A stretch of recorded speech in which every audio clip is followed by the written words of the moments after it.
대방열림과 함께하는 가장 확실한 영양사 합격의 길.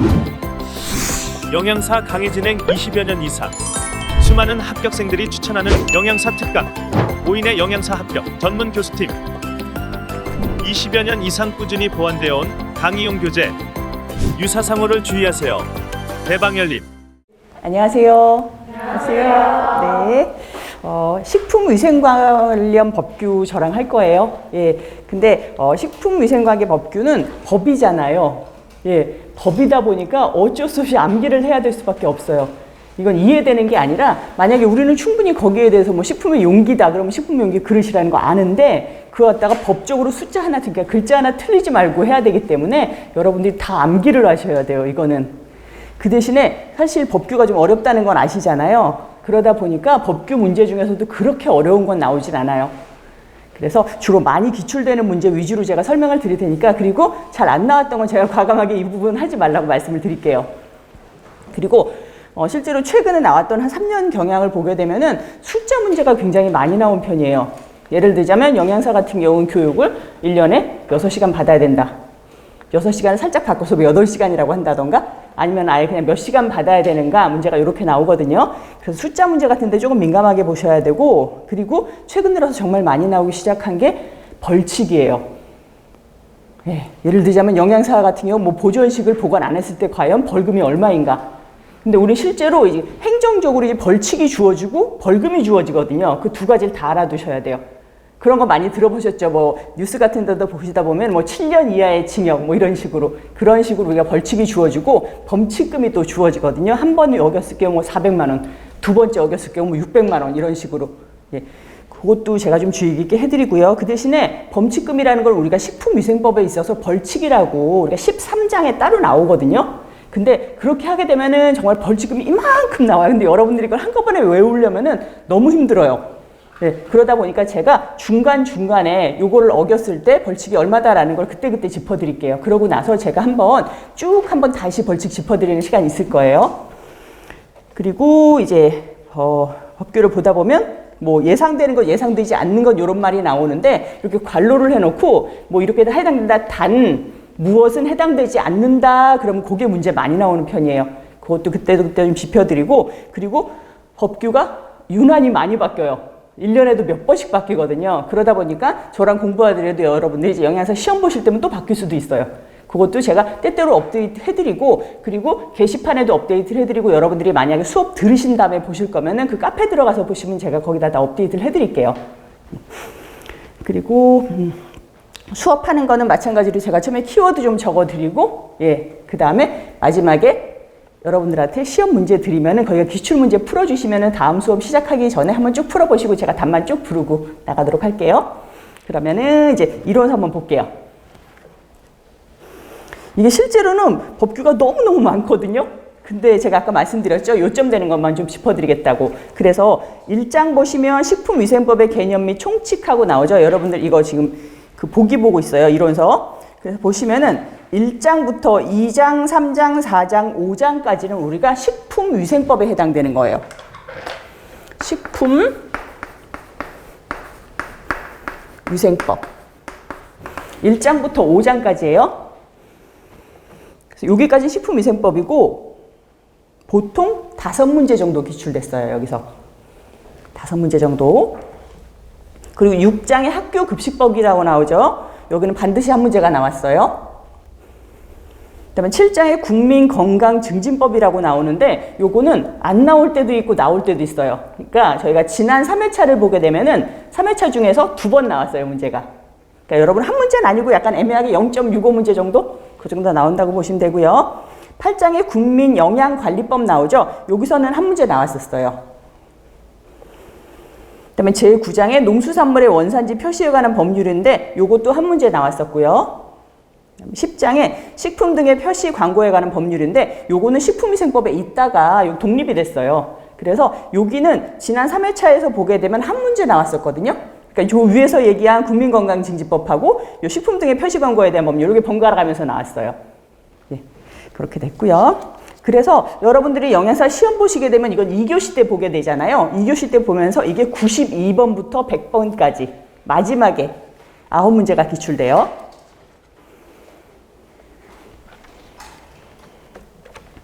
그래서 여러분들 이제 1장부터 나가도록 할게요.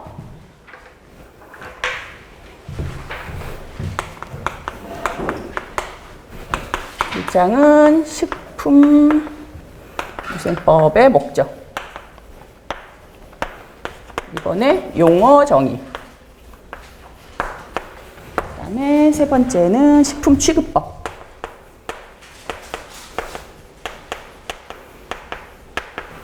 그래서 이번 시간에는 식품위생법 앞쪽에서 식품위생법의 목적하고 용어 한번 정리해 드릴게요. 그 다음에 식품 취급법까지 나가도록 하겠습니다.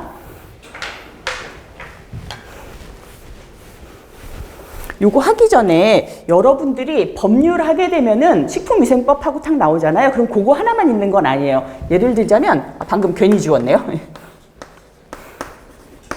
요거를 뭐라고 부르냐면 우리가 법률이라고 불러요. 법률. 우리가 작은 의미의 법률이라고 하면은 이거는 국회에서 지정하는 거 있잖아요. 그 법률이 여기 법에 들어가는 거고, 찾아보시면 식품위생법 시행령이란 말이 또 나와요. 그러니까 여기 다 못 담은 것들은 여기에 사이드로 해가지고 다시 이런 게 있어요. 식품위생법 시행령이라는 규칙이 또 있거든요. 그래서 요게 있고, 요 아래쪽에 또 뭐가 있냐면 식품위생법 시행 규칙이 있어요. 그래서 요거 하나만 해도 굉장히 많은데 요거만큼의 또 분량이 시행령이 또 따로 있고 시행규칙이 따로 있거든요. 그리고 시험 문제는 요중에 한 군데서만 나오는 게 아니라 세 군데에서 다 나와요. 그러니까 예를 들자면 여기는 뭐 영양사는 어떤 사람이다라고 하면은 영양사가 실제로 교육받는 거 이런 거는 여기 시행령 같은 데 나오고, 실제로 어떤 뭐 벌칙이 주어지는가 이런 거는 규칙에 나오고 뭐 이런 식으로 나오거든요. 그러다 보니까 그래도 제가 요런 걸 하나로 정리해가지고 여기 만들어 놨으니까 여러분들이 요거 하나하나 물론 다 보면 너무 좋지만 실제로 이거 자체가 양이 너무 많기 때문에 제가 요거는 정리해가면서 드릴게요. 그래서 1번, 요건 식품위생법뿐만 아니라 모든 법률이 그래요. 법률이 있고 시행령이 있고 시행규칙이 있어요. 그래서 식품위생법의 구성 한번 먼저 볼게요. 식품위생법의 구성 맨 아래쪽에 보면 13장 102조란 말이 있죠. 그거 동그라미 하나만 칠게요. 식품위생법은 13장이자 102조로 돼 있어요. 그래서 1장부터 보시면 1장은 총칙이라고 부르는데 요거는 1조부터 3조까지가 총칙에 해당하거든요. 그래서 우리 지금 배울 뭐 목적이라든가 이런 것들이 거기 나와요. 그리고 2장에 식품과 식품 첨가물이 나오는데 요게 4조에서 7조까지. 그리고 3장에 기구와 용기, 포장 요게 8조에서 9조까지고요. 4장에 표시 나오는데 요게 10조에서 13조까지.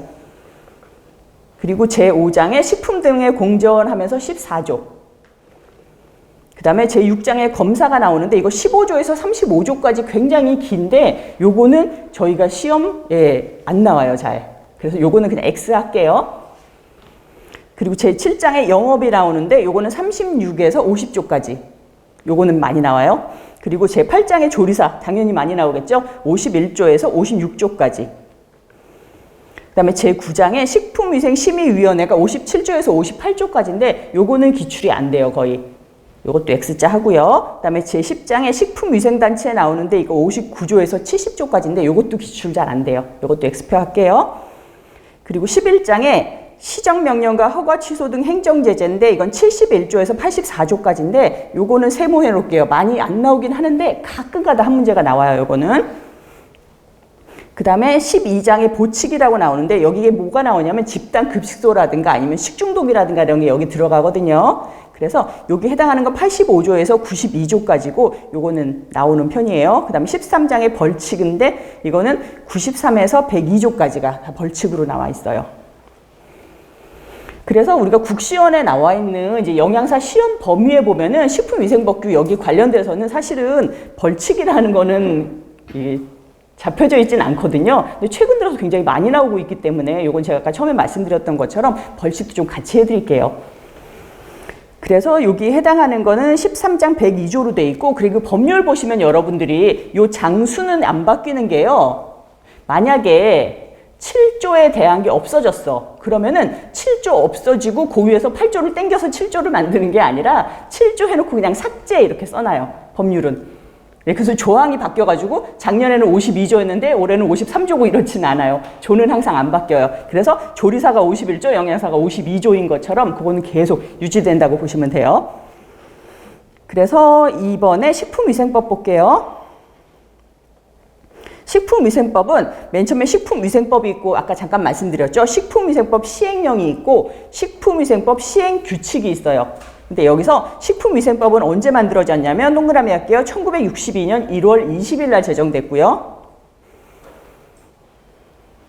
법률 1007조죠. 옛날에 영양사 시험 보실 때 이런 문제 굉장히 많이 나왔어요. 날짜 묻는 거. 근데 이제는 더 이상 거의 안 나와요. 예.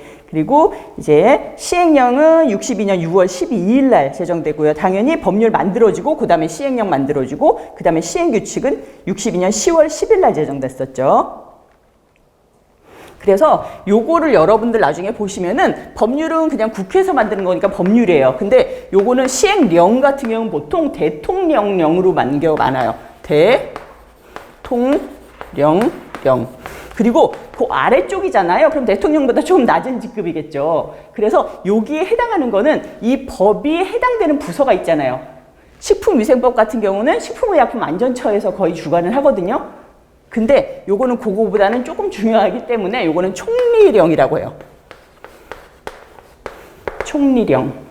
식품위생법은 그래서 그냥 법률, 대통령령, 총리령 이렇게 보고 우리 앞으로 배울 거 있잖아요. 뭐 예를 들자면 국민건강증진법 같은 거 이런 거는 어디서 맡냐면은 보건복지부에서 맡고 있거든요. 그래서 그런 거는 국민건강증진법은 보건복지부령 이런 식으로 주어져요.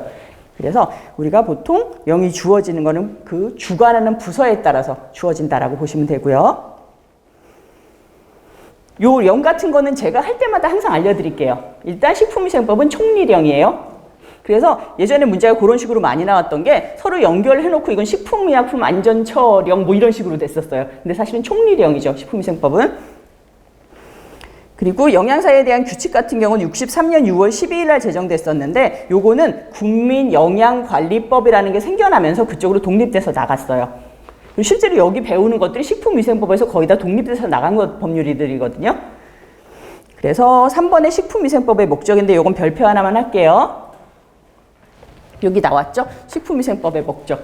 요건 여전히 잘 나오는 문제예요. 식품위생법은 이것도 글자 그대로 외워야 돼요. 우리가 그냥 일반적으로 충분히 이해하고 읽어보면 충분히 맞는 말이야. 그래도 정확하게 글자가 틀리면은 틀린 답이거든요. 보시면 식품으로 인하여 생기는 위생상해 위에 동그라미 할게요. 위에.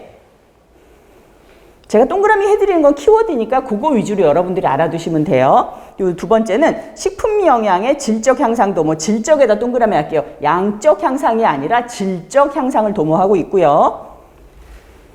디귿에는 식품에 관한 올바른 정보를 제공하여 국민보건 증진에 이바지, 국민보건의 증진에 동그라미 할게요. 그래서 다음 중에서 식품위생법의 목적은 목적이 아닌 것은 하고 물어볼 수 있고, 만약에 식품위생법의 목적 중에서 가장 중요한 것은 하면은 제일 처음에 나오는 거예요. 우리가 위생상의 위해를 방지하기 위함이다 라고 보시면 되고요. 그리고 네 번째 용어의 정의 나오는데 요거는 별표 2개만 할게요. 이거는 문제가 굉장히 자주 나오는 편이에요. 말 그대로 용어를 정의해줬어요. 뭐는 뭐다, 뭐는 뭐다. 식품위생법에서 말하는 기구는 뭐다, 식품위생법에서 말하는 포장은 뭐다. 이런 식으로 정의한 거 13가지가 나오거든요. 요거 한번 알아볼게요. 1번 식품. 식품은 모든 음식물인데 여기서 제외라는 거 문제 잘 나온다고 그랬거든요. 의약품에다 동그라미 할게요. 의약으로 섭취하는 거는 빼고 우리가 식품이라고 불러요. 전부 다 그냥 모든 음식물인데 의약은 아니다 라는 거. 그리고 두 번째는 식품 첨가물이에요. 식품은 아닌데 우리가 첨가물로 들어가는 것들이 있잖아요. 뭐 보존제라든가 이런 거. 그래서 식품을 제조, 가공, 조리 또는 보존하는 과정에서 동그라미 할게요. 감미, 착색,漂백 또는 산화 방지 등을 목적으로 식품에 사용되는 물질이다. 식품에 첨가되는 물질이다. 근데 기구, 용기, 포장을 살균, 소독하는 데 사용되어 간접적으로 식품에 옮아갈 수 있는 물질도 포함되더라 라는 거. 그 다음에 세 번째 화학적 합성품인데요. 이거 지금 정의하고 있어요. 화학적 합성풍은 화학적 수단으로 원소 또는 화합물의 분해 반응 외에 화학 반응을 일으켜 얻은 물질이다. 그럼 요거는 뭐다? 분해 반응은 안 된다는 얘기예요. 분해 반응 동그라미 해놓고 꼽혀갈게요. 다음 중 화학적 합성품에 해당되지 않는 것은 그러면 분해 반응으로 인하여 생긴 물질 하면 그건 화학적 합성품이 아니에요. 그래서 화학적 합성품에 분해 반응 해놓고 꼽혀 해놓으시고요. 그리고 네 번째 기구인데 이건 이 와중에 또 발표 하나만 할게요. 기구 문제가 정말 많이 나왔었어요. 해당되지 않는 게 우리가 일반적으로 기구라고 생각하는 것들이 해당되지 않는 것들이 있기 때문에 문제 많이 나오는 거죠. 그래서 보시면 기구라는 거는 우리 머릿속에 있어요. 그죠? 기구랑 뭐다라는 거. 근데 보시면은 1번 음식을 먹을 때 사용하거나 담는 거. 두 번째 식품 또는 식품 첨가물을 채취, 제조, 가공, 조리, 저장, 소분할 때 소분이라는 건 뭐냐면 우리가 완제품을 이제 나누어서 유통 목적으로 재포장하는 거예요. 조그맣게 소분한다라는 말 하죠. 예, 그 소분이랑 운반, 진열할 때 사용하는 것 중에서 하나에 해당하는 것으로서 식품 또는 식품 첨가물에 줄글게요. 직접 닿는 기계, 기구나 그 밖의 물건이다라고 했어요. 식품 또는 식품 첨가물에 직접 닿는 기계나 기구다. 요게 사실은 메인 되는 숫자 말이잖아요. 근데 또 괄호가 딱 돼 있어요. 여기 괄호에다 또 별표 하나만 할게요. 그래서 농업과 수산업에서 식품에 채취에 쓰는 기계, 기구나 그 밖의 물건은 제외한다라고 그랬어요. 그러면 농업이나 수산업에서 식품에 채취에 쓰이는 게 뭐가 있냐면 우리가 탈곡기 같은 거 있죠. 탈곡기를 요즘 분들이 가지고 못 들어보셨구나. 벼 같은 거 해가지고 우리가 곡식 같은 거 털어내고 이러는 껍질 벗기는데 그게 탈곡기거든요. 그거는 우리가 농업에서 사용되는 식품 채취하는 기구잖아요. 그래서 탈곡기도 아니고 그 다음에 수산업에서 우리 많이 쓰는 거 있어요. 그물이라든가 어망이라든가 그런 것들도 기구가 아니에요. 그리고 우리가 농사에서 사용하는 우리가 호미 같은 거 이런 것도 식품 채취할 때 쓰는 거기 때문에 우리는 그냥 말로는 기구라고 부르는데 식품위생법상 기구에는 들어가지 않아요. 그리고 또 하나 포함된 게 뭐냐면 위생용품 관리법 제2조 1호에 따른 위생용품도 기구가 아니다라고 했어요. 여기 해당하는 게 뭐가 있냐면 밑에 많죠. 세척제, 행군 보조제, 위생 물수건, 일회용 컵, 숟가락, 젓가락, 포크, 나이프, 빨대 다 안 되고 그 다음에 여기 일회용이에요 다. 그 다음에 화장지, 그 다음에 일회용 행주, 타월, 종이 냅킨, 포장된 물티슈, 일회용 이쑤시개, 면봉, 물첨가 티슈 등 물티슈 같은 거 요런 것들 전부 다 우리가 기구에 해당되지 않아요. 그래서 여기 보면 거의 다 일회용 제품들이죠. 그 다음에 세척제도 우리가 기구라고 하지 않아요. 그리고 옆에 행군보조제라는 게 나오는데 이거 같은 경우는 뭐냐면은 여러분들이 이제 영양사님 되시잖아요. 근데 집에서는 행군보조제 잘 안 쓰시죠. 근데 행군보조제가 뭐냐면 우리가 건조가 좀 빨리 되라고 이렇게 집어넣는 게 있어요. 실제로 급식 쪽에 가면은 이게 막 수도 없잖아요. 식기나 이런 게. 몇백 개, 몇천 개가 있잖아요. 그러다 보니까 그게 빨리 건조하려고 건조 보조제 같은 걸 집어넣거든요. 그게 뭐냐면 행군 보조제예요. 그 다음에 혹시라도 식기에 뭐라도 좀 잔유물이라도 남았을까봐 그걸 또 제거하는 거를 행군 보조제 같이 집어넣거든요. 그런 것들도 우리가 기구에 들어가지 않아요.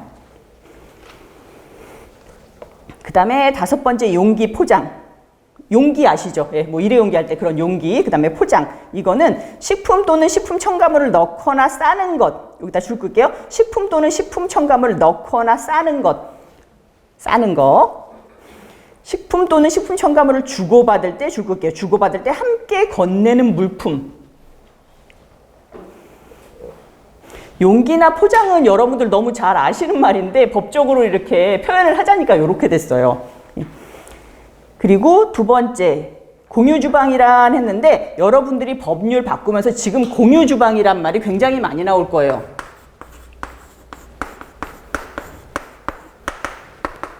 공유주방업이라는 것도 이번에 생겨난 법률이고 그래서 작년 우리가 중순 때쯤 생겨난 법률인데 공유주방이라는 게 사회가 변하면서 처음으로 생겨난 단어예요.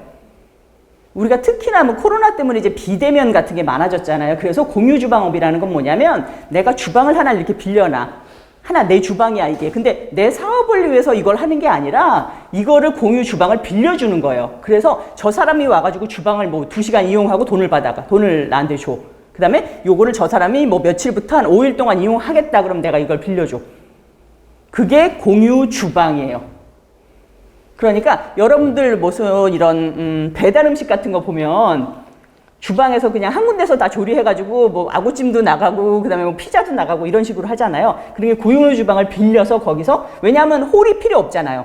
음식 배달만 하고 할 거니까. 그래서 주방을 빌려서 하는 경우가 많기 때문에 내가 특별히 돈을 내고 주방을 마련하는 게 아니라 빌려서 쓰는 거예요, 주방을. 그게 공유 주방이거든요. 그래서 여기도 공유 주방이라는 게 새로 생겨났어요, 표에. 원래 이게 용기 포장이 5번이었는데 5-2라고 해가지고 공유 주방이 생겨났어요. 그래서 공유 주방이란 줄 끌게요. 식품의 제조, 가공, 조리, 저장, 소분, 운반에 필요한 시설 또는 기계, 기구 등을 여러 영업자가 함께 사용하거나 동일한 영업자가 여러 종류의 영업에 사용할 수 있는 시설 또는 기계, 기구 등이 갖춰진 장소다.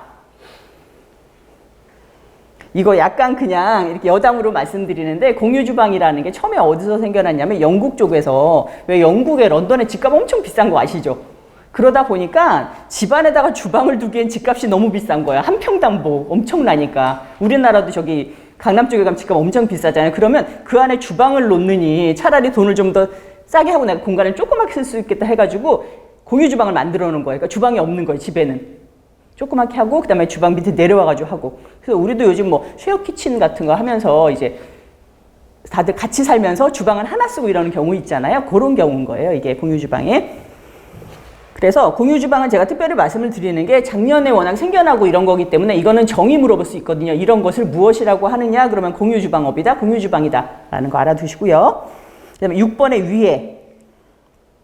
위해라는 거는 뭐냐면 식품이나 식품 첨가물, 기구 또는 용기, 포장에 존재하는 위험 요소로서 인체의 건강을 해치거나 해할 우려가 있는 것. 우리가 위해 요소를 제거하기 위해서 식품위생법이 만들어졌잖아요. 예, 위해 요인이에요, 이게. 근데 여기 앞에서 식품 동그라미 할게요. 식품 첨가물, 기구, 용기, 포장까지 동그라미 할게요. 요게 뭐냐면 우리가 앞에서 배운 정의들이 여기 쭈루룩 써놨잖아요. 그래서 요 밑에 나오는 법률부터는 여기 식품, 식품 첨가물, 기구 또는 용기, 포장 이것들이 어디에 들어가냐면 그냥 다 쓰지 않고 식품 등이라고 표시를 하면은 앞으로는 요게 식품 첨가물, 기구, 용기, 포장까지 다 해당하는 것이라고 보면 돼요. 식품 등. 그 다음에 7번에 영업 볼게요. 영업은 식품 또는 식품 첨가물을 채취, 제조, 가공, 조리, 저장, 소분, 운반 또는 판매하거나 기구 또는 용기, 포장을 제조, 운반, 판매하는 업을 우리가 영업한다라고 얘기를 한다. 영업. 하지만 또 여기도 뒤쪽에 줄 끌게요. 농업 및 수산업에 속하는 식품의 채취업은 제외한다. 뭐 조개 채취업이라든가 이런 식으로. 예, 농업이나 수산에서 그냥 단순히 물건을 채취하는 것, 이런 거는 우리가 영업이라고 하진 않아요. 우리가 뭐 조개 캐러 간다, 뭐 아니면 뭐 전복 따러 간다, 이거는 영업하는 행위가 아니라는 거죠. 그 다음에 8번에 영업자 볼게요. 영업 나왔으니까 영업자는 뭐냐면 영업하는 사람들이에요. 근데 어떻게 정의를 하냐면 영업 허가를 받은 자나 영업 신고한 자 또는 영업 등록. 신고하고 등록에 동그라미 할게요. 영업 신고를 하거나 영업 등록을 한 자라고 했어요. 이거 제가 나중에 해드릴 건데요. 지금 한번 맛만 보고 가세요. 중요한 거니까 제가 그냥 한번 해드리는 거고 지금은 몰라도 되는데 이런 게 굉장히 앞으로 중요할 거다라는 거 하거든요. 우리가 영업을 할 때는 뭐 휴게음식점이나 뭐 일반 음식점이나 단체급식이나 이런 거 다 영업이잖아요. 그런 영업을 할 때는 우리가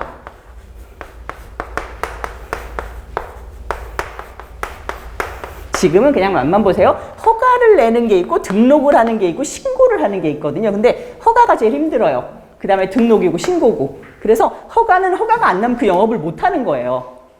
그리고 등록 같은 경우는 내가 서류를 다 해가지고 나 이거 영업하겠습니다 라는 거를 우리가 시청이나 이런 데 갖다 등록을 해야 돼요. 그리고 신고는 말 그대로 그냥 내가 툭 던지면 돼요. 나 이거 할 거예요 라는 거.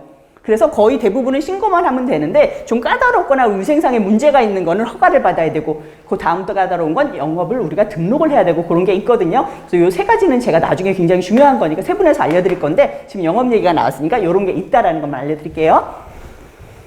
그 다음에 9번에 식품위생 한번 볼게요. 식품위생은 식품이나 식품 첨가물, 기구, 용기, 포장 이게 식품 등 식품에 대한 거, 식품 등 대상으로 하는 음식에 관한 위생이다 라는 거.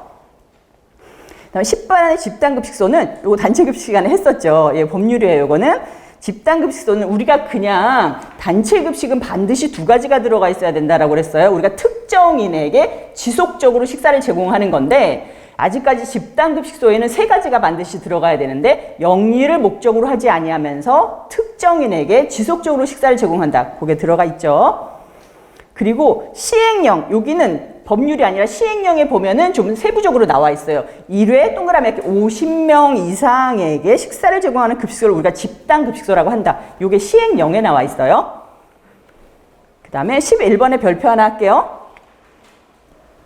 이거 나온 지 얼마 안 됐기 때문에 또 문제는 안 나올 건데 최근에 나왔어요. 이거는 식품을 제조, 가공 단계에서부터 판매 단계까지 각 단계별로 정보를 기록 관리하여 식품의 안정성 등의 문제가 발생한 경우에는 그 식품을 추적하여 원인을 규명하고 필요한 조치를 할 수 있도록 관리하는 것을 우리가 식품 이력 추적 관리라고 한다고 했거든요. 그래서 만약에 내가 지금 뭐 소고기 같은 걸 먹고 내가 살이 났어. 그럼 이 소고기는 과연 어디서 온 것인가? 그거를 일일이 다 적어놔야 내가 어디서 문제가 생긴지 알 수 있는 거잖아요. 그래서 유통 과정이라든가 이런 거를 다 단계별로 기록을 하게 돼 있어요. 그게 식품 이력 추적 관리라고 보시면 돼요. 그 다음에 12번에 식중독이란 말이 나와요. 식중독은 다 아시는 건데 식품 섭취로 인한 인체에 유해한 미생물 또는 유독물질에 의하여 발생하였거나 발생한 것으로 판단되는 줄거기요. 감염성 또는 독소형 질환이다. 그 다음에 13번에도 별표 하나만 할게요. 우리가 식품위생법 배우는데 그 중에서도 많이 나오는 게 이제 집단급식소에 대한 게 많이 나와요. 왜냐하면 영양사들이 일할 때가 집단급식소다 보니까 거기에 대한 것들이 좀 많이 나오는 편이거든요. 그래서 집단급식소에서 식단, 우리가 일반적으로 아는 메뉴표, 이런 식단이라는 거는 사실 정의가 굉장히 많이 주어질 수가 있는데 식품위생법에서 말하는 집단급식소의 식단이라는 거는 반드시 5가지가 포함이 돼 있어요. 보면은 동그라미 할게요. 급식이사 영양 섭취 기준에 따라서 음식명 동그라미, 식재료 동그라미, 그 다음에 영양 성분, 그 다음에 조리 방법, 조리 인력 등을 고려하여 작성한 급식 계획서다. 근데 이 5가지를 여러분들이 좀 알아두셔야 되는 게 문제에 혹시라도 집단급식소의 식단에 뭐가 포함되느냐, 다음 중 포함되지 않는 것은 하고 문제가 딱 나오기 좋잖아요. 5개잖아요, 보기가. 하나 빼고 딴 거 집어넣을 수 있거든요. 그래서 집단급식소의 식단 알아두시고요. 그리고 여기서는 문제 나왔었던 게 집단급식소의 정의하고 1회 50명 이상이라는 거 나왔었고, 그리고 정말 문제는 많이 나왔었던 게 다음 중에 기구가 아닌 것은 하면서 홈이나 그물 같은 거 이런 거 하나 끼워 넣으면 여러분들이 선택하실 수가 있어야 되고, 그 다음에 각각의 정의는 알아두시는 게 좋아요. 여기는 문제가 좀 많이 나오는 파트예요. 그 다음에 식품 등에 취급할게요. 식품 등에 취급하고 이런 거 굉장히 많이 나올 거거든요. 앞으로 여러분들이 뭐 시행 규칙이나 이런 데서 이런 게 굉장히 많이 나올 건데, 이거는 제가 공부해 보면은 여러분들이 다시 보려고 그러면 거의 안 보게 돼요. 이거는. 그런데 다른 데서 뭐 단체급식에서도 그렇고 여러분들이 다 배운 거거든요. 그러다 보니까 저랑 읽으면서 거의 한번 이해하고 넘어가시면 돼요. 읽어보면서 요 부분만 알면 되겠다. 제가 동그라미 해드릴 테니까 다음에 보실 때도 이거 읽으려면 너무 많아요. 뒤에도 수도 없거든요. 제가 키워드만 짚어드릴게요.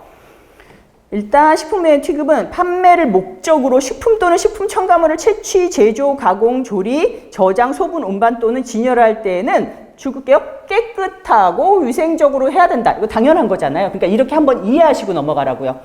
그 다음에 영업에 사용하는 기구 및 용기 포장은 줄글게요. 깨끗하고 위생적으로 다루어야 된다.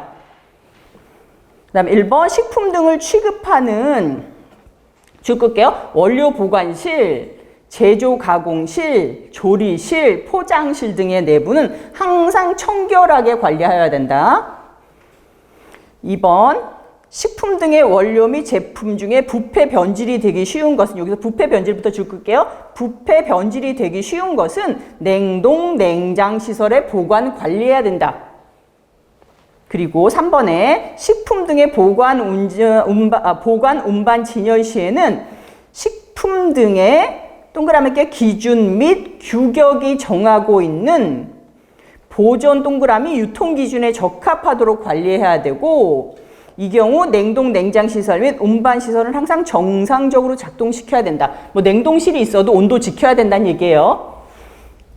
그다음에 4번에는 식품 등의 제조, 가공, 조리 또는 포장에 직접 종사하는 사람은 동그라미 할게요. 위생모를 착용하는 등 줄 끌게요. 개인 위생 관리를 철저히 하여야 된다. 그 다음에 5번에는 별표 하나만 할게요. 요거는 다른 데 잘 안 나오는 거니까 제가 별표해 드릴게요. 제조, 가공, 수입품도 포함해서 하여 최소한의 단위로 포장하는 거. 그러니까 위생상 위해가 발생할 우려가 없도록 포장되고 제품의 용기 포장에 대해서 법 10조에 적합한 표시가 되어 있는 것을 말한다. 그러니까 포장된 식품 또는 식품 첨가물을 허가를 받지 아니하거나 신고를 하지 아니하고 판매의 목적으로 포장을 뜯어서 판매해서는 안 된다는 거예요. 여러분들 가면은 뭐 박스로 팔거나 아니면 세트로 파는 거 있죠? 그거 뜯어서 팔지 말란 얘기예요. 이거 나중에 음식 소분업이라는 게 나오거든요. 소분이 이렇게 작게 분류하는 거잖아요. 소분하지 말란 얘기예요. 근데 또 여기 예외가 있어요. 뒤쪽에. 다만 뜯지 말란 얘기예요. 근데 뜯어도 되는 게 있다는 얘기예요. 컵라면이나 일회용 차라든가 뭐 우리가 녹차라든가 이런 거 있잖아요. 보통 둥글레차 이런 거 막 15개, 30개 포장되어 있는데 그거는 뜯어도 된다. 왜냐하면 언제만 음식물에 대한 뜨거운 물을 부어주거나 컵라면에 뜨거운 물을 붓기 위해서 내가 그걸 뜯어주거나 아니면 커피 같은 경우는 또 녹차 한 잔 같은 거 끓여주려고 부어주거나 아니면 호빵 등을 따뜻하게 데워서 우리가 편의점 같은 데 가면 호빵 이렇게 5개들이 뜯잖아요. 뜯어서 여기다 갖다 놓잖아. 이거를 따뜻하게 데워서 판매하기 위해서 분할하는 경우는 법적으로 어긋나지 않는다는 얘기예요. 그때는 가능하다. 하지만 딴 때는 소분해서는 안 된다라는 거죠. 껌 같은 거 우리가 뜯어서 하나씩 팔지 말란 얘기예요. 그리고 6번에는 식품 등의 제조, 가공, 조리에 직접 사용되는 기구나 기구 및 음식기는 사용 후에, 줄 끌게요. 사용 후에 세척, 살균해야 된다. 항상 청결하게 유지 관리해야 되며, 줄 끌게요. 다시 어류, 육류, 채소류 등을 취급하는 칼, 도마는 각각 구분하여 사용해야 된다라는 게 있죠.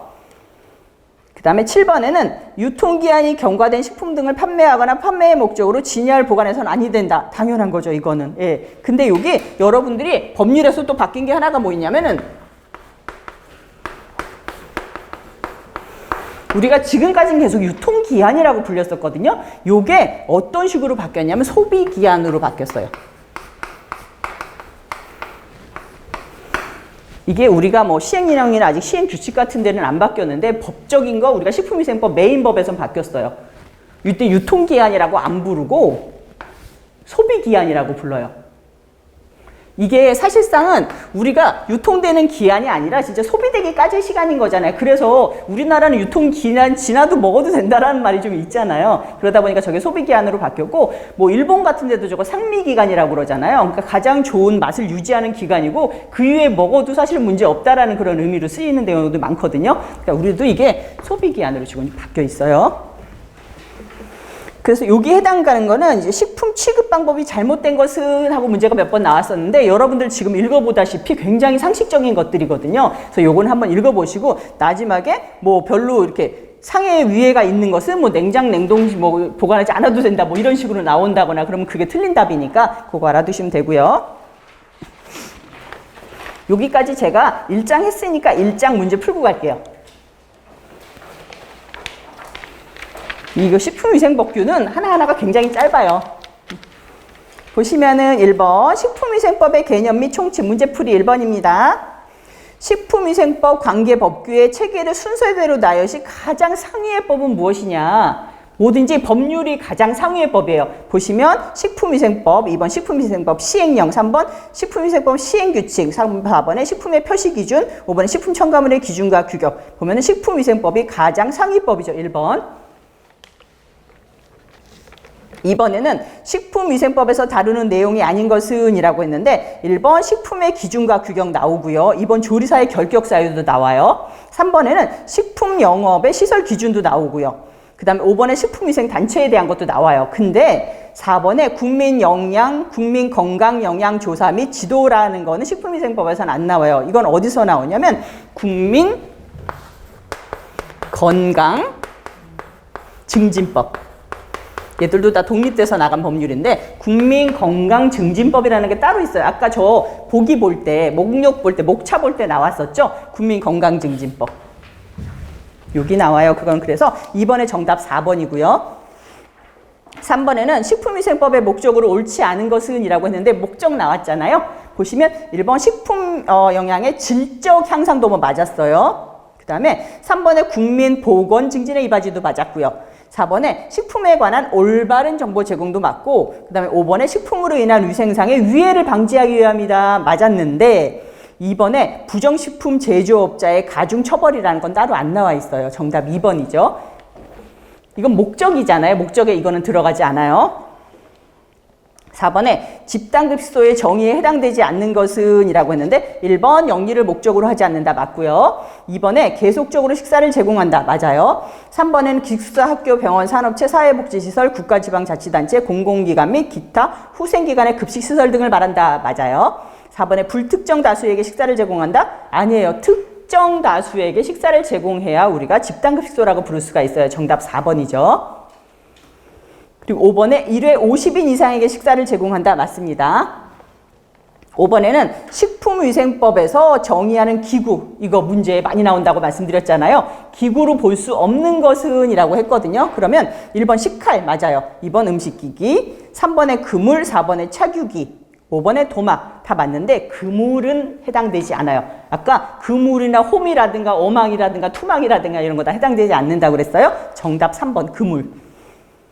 6번에는 다음 중 식품위생관계법규의 근거로 옳은 것은 이라고 했는데 요거 아까 제가 령 말씀드렸잖아요. 3번에 보시면 법은 법률이고요. 시행령은 대통령령이고요. 그 다음에 시행규칙은 총리령이라고 그랬어요. 정답 3번이죠. 7번에는 다음 중 식품위생법의 용어 정의에 대한 설명으로 옳지 않은 것은 이라고 했는데 1번 기구는 식품 또는 첨가물에 직접 닿는 기계, 기구나 물건을 말한다. 맞아요. 2번에 식품은 의약품을 제외한 모든 음식물을 말한다. 맞죠? 3번에 식품 첨가물은 식품의 제조, 가공, 조리, 보존하는 과정에서 감미, 착색,漂백 또는 산화방지 등을 목적으로 사용되는 물질을 말한다. 맞습니다. 4번에 용기나 포장은 식품 또는 식품 첨가물을 담아서 파는 그릇을 말한다. 맞는데 어휘상으로 만든 법률상으로는 틀렸어요. 법률은 왜 글자 하나도 틀리면 안 된다고 그랬었잖아요. 그래서 우리가 왜 넣거나 싸는 것으로 함께 건네는 것 이렇게 하셔야 되는 거라고 그랬어요. 그래서 4번이 틀렸죠. 그리고 5번에는 화학적 합성품은 화학적 수단으로서 원소 또는 화합물의 분해 반응 외에 화학 반응을 이렇게 얻는 물질이다. 이것도 맞죠? 7번의 정답 4번이에요. 8번에는 집단급식소의 식단 작성 시 고려하지 않아도 되는 것은 이라고 했거든요. 아까 고려해야 될 거 5가지 있었어요. 집단급식소 식단, 1번 영양섭취량, 2번 음식명, 3번 식재료, 4번 영양성분, 5번의 조리방법. 얼추 보면 다 맞는 것 같은데 영양섭취량이란 말 없었어요. 영양섭취량 틀렸고 여기서 하나 빠진 거는 조리 인력이 빠져 있죠. 정답 1번이고요. 9번에 다음 중에서 식품위생법이 최초로 제정 공포된 시기가 언제냐? 1962년 1월 20일 정답 2번. 10번에 식품위생의 규제 대상이 아닌 항목은 이라고 하는데 규제 대상 우리가 식품위생에 해당되지 않는 사항이 여기 하나 있을 거예요. 지금까지 배웠던 식품위생에 대해서 1번 첨가물 나왔었죠. 2번 기구, 용기, 포장 다 언급됐었죠. 3번에 식품 및 음식물 당연히 언급됐었고요. 식품 조리 방법 그 다음에 식품 첨가물, 기구, 용기 다 맞는데 식품 조리 방법이란 말 우리 아예 없었어요. 정의 자체 없었죠. 정답 4번이에요.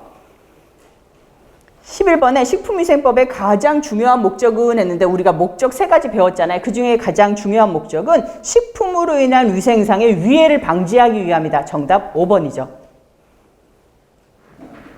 그 다음에 12번에는 다음 설명 중에서 옳게 설명된 것은 이라고 했는데 식품위생법 시행규칙은 대통령령이 아니라 뭐라고 그랬어요? 총리령이라고 했었죠. 시행령이 대통령령이고 시행규칙은 총리령이에요.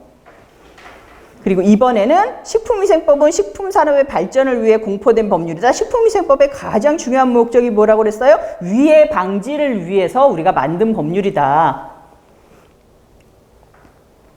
3번에는 식품위생법 시행령은 식품위생법과 식품위생법 시행규칙에 관한 세부 조항이다. 얼핏 보면 맞는 것 같죠? 근데 우리가 상위부터 하면은 먼저 식품위생법, 그 다음에 식품위생법 시행령, 시행규칙이 제일 마지막이에요. 그러면 여기서는 식품위생법 시행규칙은 이렇게 써야 맞아요. 식품위생법 시행규칙은 식품위생법과 식품위생법 시행령에 대한 세부 조항이다. 무슨 말인지 알겠죠? 식품위생법 시행령이라 식품위생법 시행규칙은 식품위생법과 식품위생법 시행령에 관한 세부 조항이다. 이렇게 하셔야 맞아요. 그 세 가지 순서 꼭 알아두세요. 그 다음에 4번에는 식품위생은 식품, 식품첨가물, 기구, 용기, 포장을 대상으로 한 음식에 관한 위생이다? 맞네요. 정답 4번입니다. 4번이 맞는 답이고요. 5번에 식품이란 의약으로 섭취하는 것을 포함하여 우리가 섭취하는 모든 음식물을 말한다? 아니에요. 의약은 빼고죠. 의약품은 포함하여가 아니라 제외하여 라고 하셔야 맞아요. 정답은 그래서 12번에 4번이고요. 13번에는 식품위생법에서 규제하고 있는 내용이 아닌 것은 이라고 했는데 이거는 규제 내용은 따로 배울 필요 없고요. 저랑 용어나 정의하고 있잖아요. 그게 전부 다 식품위생법에 들어가는 거고 나머지 거기 우리가 언급된 적이 없는 거는 여기에 대한 법률이 안 들어가요. 보시면 1번 기구, 용기, 포장 우리 얘기했었죠. 2번에 식품 첨가물 얘기했었죠. 4번에 유전자 변형식품 이제 나와요. 5번에 식품 안전관리 인증 했어. 나와요. 근데 이번에 건강기능성 식품은 식품이지만 건강기능성 식품은 식품위생법에서 안 나와요. 예전에는 나왔는데 이 건강기능성 식품은 건강기능성 식품에 대한 법률이 따로 있어요. 그래서 우리가 농수산물에 대한 것도 여기서 자꾸 제외되는 게 농수산물법이 따로 있거든요. 그래서 거기 해당되는 거는 다 밖으로 독립돼서 나갔어요. 그래서 건강기능성 식품은 건강기능성 식품에 대한 법률 거기 따로 있어요. 정답 3번이죠. 14번에는 식품위생법의 정의를 따를 때 집단급식소에 해당되지 않는 곳은 이라고 불렀는데 보시면 1번 학교급식사, 학교기숙사, 2번 공장급식소, 3번 대중음식점, 4번 병원급식소, 5번 후생기관급식소 아닌 거는 3번이죠. 예, 대중음식점. 이건 이유도 우리가 돈도 벌려고 하고 상업적인 급식이고 우리가 특정인도 아니고 불특정 대상으로 지속적으로도 급식 안 하잖아요. 정답은 3번이에요. 15번에는 식품위생법의 전문은 몇 장 몇 조로 되어 있는가라고 했는데 13장 102조. 정답 4번. 16번에는 식품을 제조, 가공 단계에서부터 판매 단계까지 각 단계별로 정보를 기록 관리하여 식품의 안전성 등의 문제가 발생할 경우 그 식품을 추적하여 원인을 규명하고 필요한 조치를 할 수 있도록 관리하는 거 뭐라고 그랬어요? 식품 이력 추적 관리. 정답 5번이죠. 17번에는 다음 중 식품위생법상 화학적 합성품에 해당하지 않는 거. 그죠? 화학적 합성품이 아닌 거. 아까 하나 있었어요. 내가 동그라미하고 꽃표현어라는 거 하나 있었잖아요. 분해 반응은 아니었어요. 그래서 저번 1번 보면 산화 반응에 의하여 제조된 거, 2번 축합 반응에 의하여 제조된 거 맞고요. 3번 분해 반응에 의하여 제조된 거 이게 아니에요. 3번 아니고 4번에 중화 반응, 5번에 조연 반응 다 맞죠. 정답은 3번이에요. 18번에는 집단급식소에서 1회 급식 인원이 몇 명 이상인가? 2번 50명. 19번에 식품위생법상 기구에 해당되는 것이라고 해서 해당되는 것. 이제는 보면 도마, 호미, 종이 냅킨, 위생물수건, 조리용 시계. 여기서 해당되는 건 도마죠. 1번 도마. 우리가 아닌 거는 우리가 농업이나 수산업에서 채취하는 것들, 그 다음에 위생물품들 이런 건 아니라고 그랬거든요. 정답 1번이에요. 그 다음 20번에는 식품위생법상 식품제조 원료로 사용할 수 있는 것은 이라고 했는데 이거 작년에 나왔는데 많이들 틀리셨거든요. 예, 이게 뭐냐면 벌칙에 해당하는 게 있어요. 13장 벌칙이라고 말씀을 드렸는데 요거는 문제가 벌칙을 다 외우긴 약간 애매하기도 한데 이렇게 문제가 나오면 여러분들 아셔야 되는 상황이거든요. 이건 뭐냐면 우리가 식품이 아닌 거를 사용하게 되면은 1년 이상의 징역을 살게 돼 있어요. 가가지고 예를 들면 독버섯 같은 거 따가지고 여러분들이 조리하게 되면은 1년 이상의 징역을 살게 되거든요. 근데 1년 이상 징역을 살게 되는 것들 풀들 몇 가지가 나왔었거든요. 거기에 해당하는 게 뭐가 있냐면은 2번에 섬수, 3번에 천호, 4번에 백부자, 5번에 사리풀. 이런 것들 전부 다 여러분들이 조리할 때 사용하시면 1년 이하의 징역에 살게 되는데 1년 이상의 징역이죠. 그 다음에 이거 외에 뭐 마황이라든가 아니면은 부자라든가 여기 백부자 나왔죠. 그 다음에 초라든가 백선피.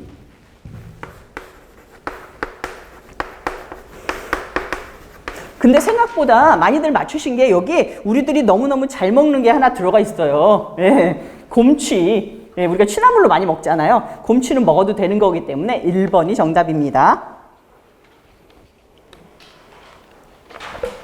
예, 여기까지 말씀드렸고 요번 시간에 한 거는 이제 식품위생법의 목적이라고 하면서 식품위생법이 사실은 위생법이잖아요, 말 그대로. 그래서 특별히 우리가 아까 보기에 나왔던 것처럼 우리가 식품산업의 증진이나 뭐 식품산업 발전시키려고 한 법이 아니라 이렇게 잘못되는 거 막으려는 법에 식중독 같은 거 이런 거 막기 위해서, 예, 그래서 우리가 위해를 방지하기 위한 것이 가장 큰 목적이었고요. 그 다음에 용어 정리하면서 우리가 식품부터 시작해서 쭉 나왔거든요. 용기나 포장 같은 거. 요거는 여러분들 말이 조금 어렵게 들릴지라도 거기 문제 나오는 거 딱 정해져 있기 때문에 그거 위주로 좀 많이 하시면 될 것 같고, 식품 취급법은 아까 말씀드렸죠. 여러분들 이해 한번 하시고 충분히 넘어가면은 해결하실 수 있을 거라고. 그리고 식품 취급법 외에 우리 나중에 영업이나 영업소 이런 거 하면서 실제로 단체 급식 같은 경우는 몇 도시 이상으로 유지해야 되고 이런 것들이 많이 나올 거예요. 그거는 이해 위주가 아니라 숫자 나오는 거니까 조금 힘들거든요. 그래서 여기까지는 아직 여러분들이 가장 기본적인 건 머릿속에 담고 가시는 게 좋을 것 같아요.